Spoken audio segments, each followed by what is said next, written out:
गुजरात सरकार के मुताबिक राज्य को लंबे समय से भारत के विकास इंजन के रूप में मान्यता मिली है। मजबूत आर्थिक बुनियादों के साथ 2002-2003 से 2022-23 तक 15% की चक्रवृद्धि वार्षिक वृद्धि दर के साथ गुजरात लगातार सकल राज्य घरेलू उत्पाद के मामले में देश में सबसे तेजी से बढ़ने वाले राज्यों में से एक रहा है। जीएसडीपी का आंकड़ा राष्ट्रीय औसत से ज्यादा है। हमने वाइब्रेंट गुजरात की शुरुआत की तो हमारा इंटेंशन था कि राज्य देश की तरक्की का ग्रोथ इंजन बने। भारत के केवल 6% क्षेत्रफल और 5% आबादी के साथ गुजरात सबसे ज्यादा औद्योगिक रूप से विकसित राज्यों में से एक है। आंकड़ों के मुताबिक मौजूदा कीमतों पर अनुमानित गुजरात वित्त वर्ष 2022-23 में भारत के सकल घरेलू उत्पाद यानी जीडीपी में लगभग 8% का योगदान देता है। वित्त वर्ष 2022-23 में राज्य की जीएसडीपी अनुमानित 22.61 लाख करोड़ रुपए थी। अर्थशास्त्री हेमंत शाह ने पिछले कुछ वर्षों में गुजरात की जीएसडीपी में बढ़ोतरी के बारे में जानकारी दी। गुजरात का जो जीडीपी का ग्रोथ रेट है वो भारत के जीडीपी के ग्रोथ रेट से ज्यादा रहा।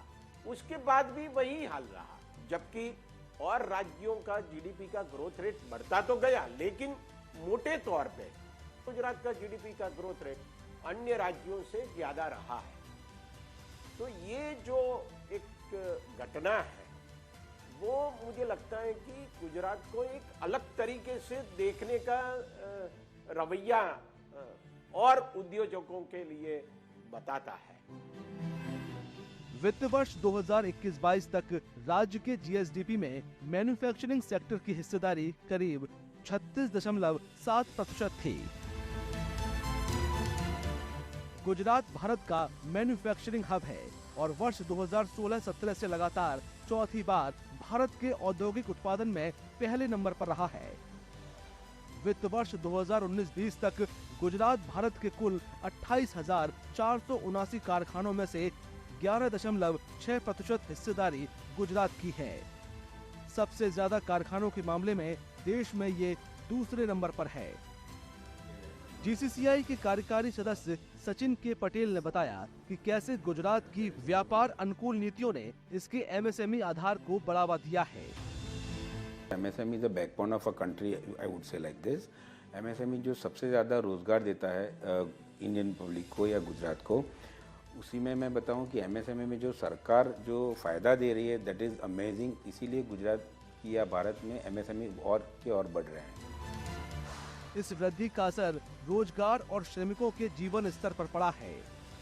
आवधिक श्रम बल सर्वेक्षण यानी PLFS की सालाना रिपोर्ट के अनुसार वर्ष 2020-21 में गुजरात में श्रम बल भागीदारी दर 44.3% और सभी आयु समूहों के लिए श्रमिक जनसंख्या अनुपात यानी WPR 43.3% था।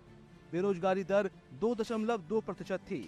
ये प्रमुख औद्योगिक राज्यों में सबसे कम बेरोजगारी दर थी। सिरेमिक फैक्ट्री में काम करने वाले जगदीश चौधरी ने बढ़ते रोजगार के बारे में जानकारी दी। काफ़ी सालों से ये सिरेमिक लाइन में जुड़ा हूँ। मेरा परिवार भी पहले से इसमें जुड़ा हुआ है। मेरे जैसे काफ़ी लोगों को यहाँ पे रोजी रोटी मिल रही है। वो अकेले गुजरात के नहीं, बाहर से भी काफ़ी लोग आके यहाँ पे रोजी रोटी मिल के अपना अच्छा काम कर रहे हैं और ये सिरेमिक से काफ़ी अच्छा सबको मिल रहा है। सरकार के मुताबिक बढ़ती अर्थव्यवस्था की वजह से राज्य ने सामाजिक क्षेत्र खास तौर पर शिक्षा और स्वास्थ्य के मामले में भी अच्छी प्रगति की है। गुजरात में 2001-2 से 2021-22 तक प्राथमिक स्वास्थ्य केंद्रों में 41% और सामुदायिक स्वास्थ्य केंद्रों में 37% की वृद्धि दर्ज की गई। नवंबर 2022 के अंत में राज्य में कुल 319 CHC, 1463 PHC और 6575 उपकेंद्र थे। गुजरात में 2001 में केवल 9 मेडिकल कॉलेजों के मुकाबले आज 30 से ज्यादा मेडिकल कॉलेज हैं। गुजरात में कैटरेक्ट मुक्त अभियान ऑनरेबल CM सर के हमने इनॉग्रेशन किया था। इसके बाद हमने मोर देन 8 लाख कैटरेक्ट के ऑपरेशन करें, उसमें से दोनों आंखों पे अंधापा हो, ऐसे कैटरेक्ट वाले भी हमने 19,000 रूरल में से आइडेंटिफाई कर दिया और उनका कैटरेक्ट का सफल ऑपरेशन विनामूल्य हुआ। तो कैटरेक्ट की बात करें तो पूरे इंडिया में, गुजरात में कैटरेक्ट के काफी अच्छी तरह से कामगिरी मेरी हो रही है। 2 दशकों के दौरान राज्य ने शिक्षा के क्षेत्र में काफी प्रगति की है। प्राथमिक विद्यालय में ड्रॉप आउट दर 1999-2000 में 22.30% से काफी कम होकर 2020-21 में 1.32% हो गई है। इसी तरह कक्षा 1 से 8 तक ड्रॉप आउट दर 1999-2000 में 41.48% से घटकर 2020-21 में 3.07% हो गई है।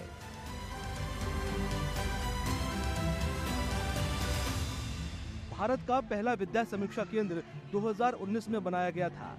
प्रधानमंत्री नरेंद्र मोदी ने अप्रैल 2022 में इस केंद्र का दौरा किया और राज्यों से शिक्षा के समग्र विकास के लिए गुजरात के वीएसके मॉडल का अध्ययन करने और उसे अपनाने के लिए कहा। विश्व बैंक ने वीएसके को वैश्विक सर्वोत्तम अभ्यास माना है। वाइब्रेंट गुजरात 2024 के आयोजन से राज्य में विकास की रफ्तार और तेज होने की उम्मीद है।